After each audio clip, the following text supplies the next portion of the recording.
Today I want to share with you 3 secrets guaranteed to improve your photography. I get a lot of people who really want to take better pictures, but they feel like they're just missing that wow factor in their photography. If you're getting a lot of images like this on your shoots, but you're wanting to get images more like this, there's one simple trick you might be missing, and that is to shoot in manual mode.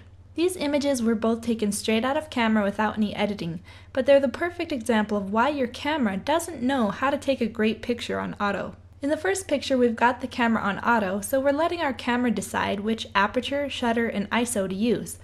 This means we have no control over the exposure, how bright our subject is, or the depth of field, how much of our image is in focus. On the second image, I chose a low f-stop, which widens the aperture of your lens and gives you a nice background blur.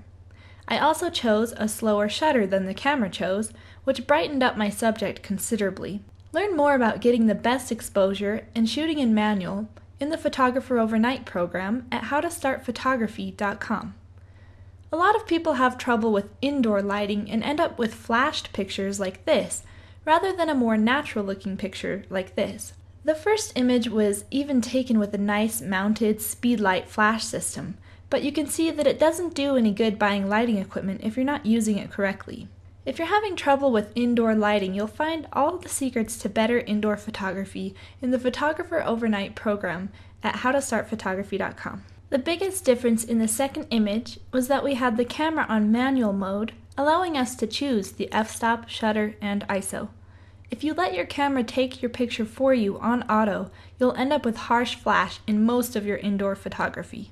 So the first secret to better photography is to take that leap of faith and learn how to use your camera in manual mode.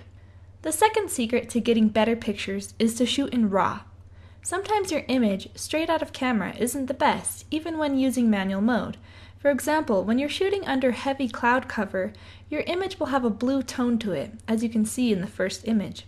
You won't notice this in person because your eyes always adjust to the light around you. You can counteract the color tones for different lighting by changing your white balance on camera, but sometimes it still isn't enough.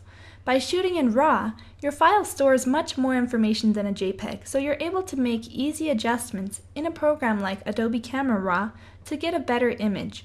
You'll be able to warm up the image and bring back the vibrant colors that are lost on a cloudy day. You can learn more about white balance and making adjustments to RAW images in the Photographer Overnight program at howtostartphotography.com. So the second secret to improving your images is to shoot in RAW. If you're doing these things and still feel like your pictures don't have that extra edge that other photographers have to theirs, you'll probably want to improve your post-processing. As we showed in that previous image, a lot can be done to improve the image after it's been taken. Sometimes an image is good right out of camera, but with a little help, it could be great. Doing things like getting a better crop and white balance, bringing out the colors, and giving it a contrast kick will really take your photography to the next level. You'll learn a ton of secrets to post-processing in the Photographer Overnight program at howtostartphotography.com. So the last thing you've got to implement to start taking better pictures is to improve your post-processing. With these 3 secrets, your pictures will really take that leap from subpar to great. Thanks for watching this photography tip by Photographer Overnight.